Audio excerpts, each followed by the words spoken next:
O governo Jair Bolsonaro anunciou hoje novas medidas de reforço às políticas públicas voltadas aos idosos de todo o país.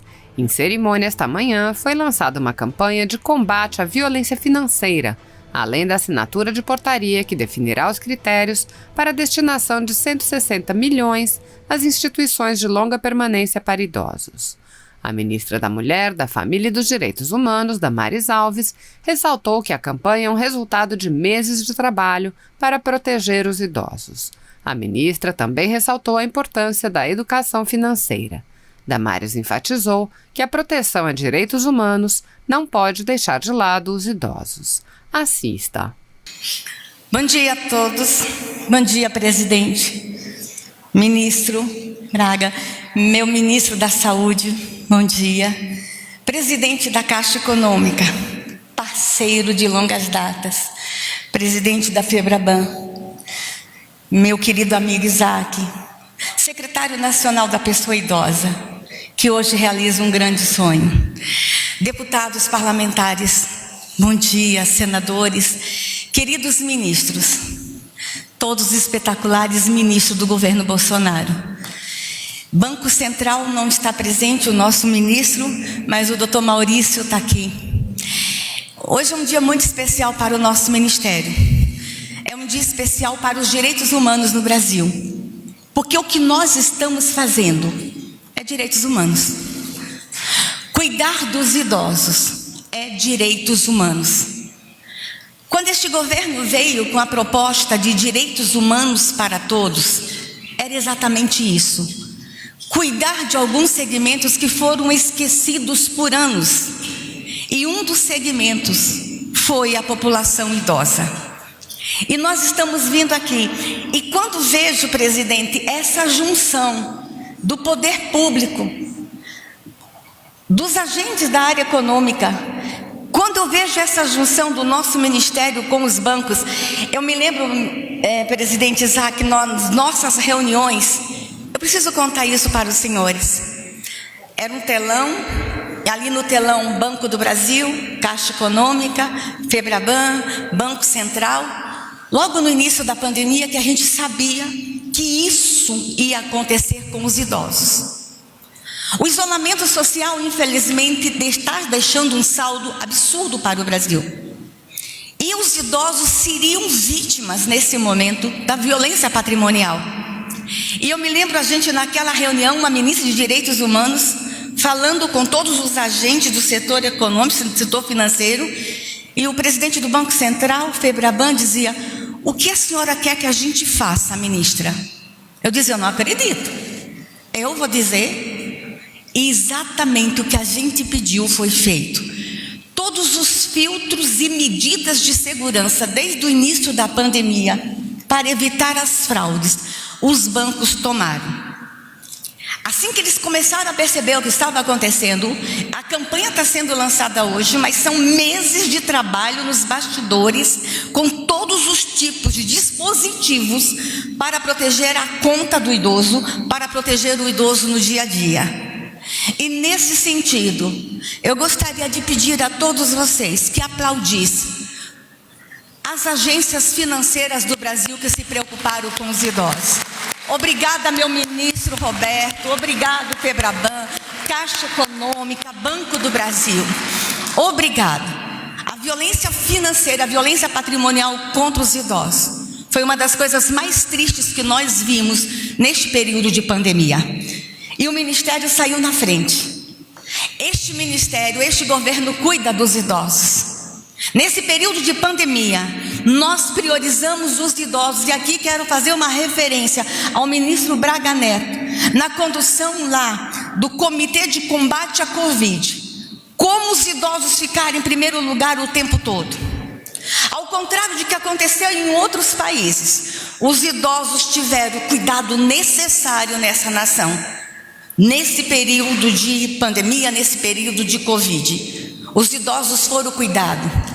E a partir desse cuidado na pandemia, foi tão extraordinária essa junção de todos os ministérios e agentes públicos e iniciativa privada, que a gente inclusive conseguiu construir políticas públicas que vão ficar a partir da pandemia. E aqui eu registro a parceria com o ministro Pazuello, o Ministério da Saúde, os agentes de saúde comunitária, de agentes de saúde da família, mais de 300 mil agentes, que a partir de agora, por conta da pandemia, e a gente viu que essa prática deu muito certo, vão visitar no Brasil, senhores deputados. Vai ser uma prática, vai ser política pública. Os agentes de saúde comunitária vão visitar todas as instituições de longa permanência de idosos, todas as vezes que estiver na rua, visitando uma família e tiver uma instituição de longa permanência, a equipe de saúde da família agora, ao comando daquele general incrível ali, vai entrar e vai visitar. Porque se tem alguém que precisa da assistência da saúde da família, são os idosos que estão nas instituições. Como é que a gente podia imaginar esses agentes não visitarem as instituições? É ali que estão os idosos precisando de assistência. Essa é uma política pública que vai ficar para sempre e que foi construída agora nesse nosso comitê, nessa gestão de vários ministros cuidando de idosos. E o que vai acontecer? As equipes visitando as instituições, lá a gente vai evitar mortes, tortura, descaso. Vamos identificar inclusive o que a instituição está precisando. Vai ser um cuidado integral a partir do programa de saúde da família, visitando os idosos nas instituições. É dessa forma que a gente faz direitos humanos no Brasil. Mas nesse período também a gente veio com outras parcerias, a educação financeira. A gente viu que não adianta só fazermos as campanhas e os bancos terem os dispositivos de segurança. A gente precisa orientar os nossos idosos como administrar o seu dinheirinho. E eu quero agradecer essa parceria, que vai ser uma parceria para sempre. E por conta disso, a nossa Secretaria Nacional do Idoso lança o programa Viver Envelhecimento Ativo e Saudável, que já estamos em várias cidades do Brasil, montando salas, que supostamente é sala de computador para idoso navegar, mas naquela sala tem educação financeira, educação nutricional, bate-papo, conversa, e é naquela sala que a gente olha o bracinho, essa marca nesse bracinho está estranho. O que aconteceu? Tu caiu, vô? O que aconteceu? Vocês não têm ideia o que acontece nessas nossas salas de convivência. E agora vem a educação financeira. Muito obrigada a todos vocês por essa parceria. Mas aí a gente percebeu também nessa pandemia que não eram só as fraudes bancárias. Estava acontecendo um absurdo do absurdo no Brasil. A transferência de bens imóveis dos nossos idosos. Estava acontecendo que no cartório, parentes bonzinhos estavam buscando procuração de amplos poderes.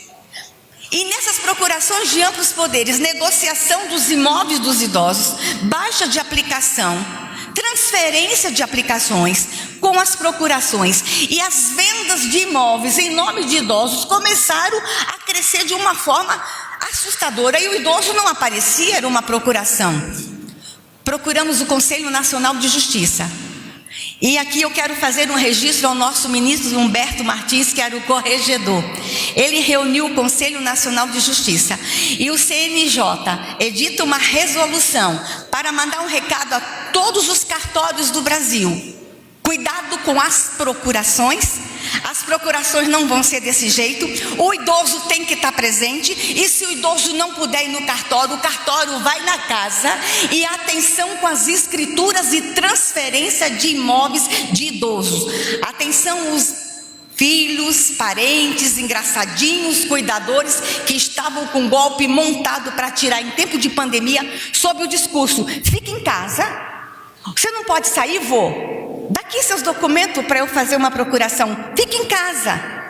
Com essa desculpa, acabou O CNJ determinou que isso não vai acontecer. Transferência e roubo de bens, de imóveis, de idosos durante esse período está evitado. É assim que se cuida de idosos no Brasil. É assim que este governo se preocupa, do idoso como um todo. Obrigado, CNJ. Obrigado, ministro Humberto Martins, que queria estar conosco hoje aqui, mas não pôde estar porque a sessão hoje, ele agora é o nosso presidente do Superior Tribunal, não pôde estar conosco, mas eu faço questão de registrar os nossos agradecimentos. Mas e as instituições de longa permanência? Quantas são? Onde elas estão? E aí, nesse período de Covid, descobrimos milhares de instituições que estavam invisíveis. Havia um cadastro de 1.900 instituições no Brasil. Quando fomos para a rua procurar as instituições, nós chegamos ao número de 3.800 instituições de longa permanência de idosos no Brasil. Aonde estavam as outras que o poder público não conhecia? Instituições sérias, presidente, fazendo um trabalho extraordinário e no anonimato. Aí a gente foi atrás, trouxemos todas para a visibilidade e começamos a cuidar e percebemos que as instituições nesse momento precisavam de reforço no alimento, no EPIs, material de limpeza. E o que fazer? Porque em alguns países desenvolvidos aconteceu o seguinte: idosos morreram dentro das instituições abandonados. Eu já falei aqui, teve cidades, gente, na Europa, que todo mundo passava em frente às instituições e não olhavam. Daqui a pouco começaram a sentir o cheiro, deputado Osmar Terra. E eles não paravam para ver. Começaram a sentir o cheiro. Abriram as instituições. 100% dos idosos mortos, inclusive os cuidadores das instituições, porque eles não olhavam para as instituições. No Brasil, no início, tomamos como meta, isso não vai acontecer. Fomos a todas as instituições. Não tínhamos o dinheiro no primeiro momento, aí veio o Pátria Voluntária, fazendo um grande trabalho voluntário no Brasil, buscando alimento, cesta básica, e as cestas básicas começaram a chegar nas instituições, material de limpeza. Veio uma grande igreja conosco, a Igreja Assembleia de Deus, levando, a igreja adotou os abrigos em várias cidades do Brasil, cuidando. Aí chega o nosso primeiro recurso, 5 milhões de reais do nosso ministério. Desses 5 milhões, escolhemos 500, mandamos 5 milhões, mas ainda tinha mais de 3 mil instituições sem recurso. Aí o Congresso Nacional vem, e é por isso que estamos aqui hoje. O Congresso Nacional vem e aprova uma lei, liberando o dinheiro do Fundo Nacional do Idoso, 160 milhões de reais. Eu não vi nenhum aplauso. 160 milhões de reais. Aí, presidente, os 160 milhões de reais vêm para o nosso ministério. Deixa eu explicar uma coisa. Quando o presidente Bolsonaro assumiu esse país, a Secretaria Nacional do Idoso só tinha 2 anos de formada. Vamos começar a pensar.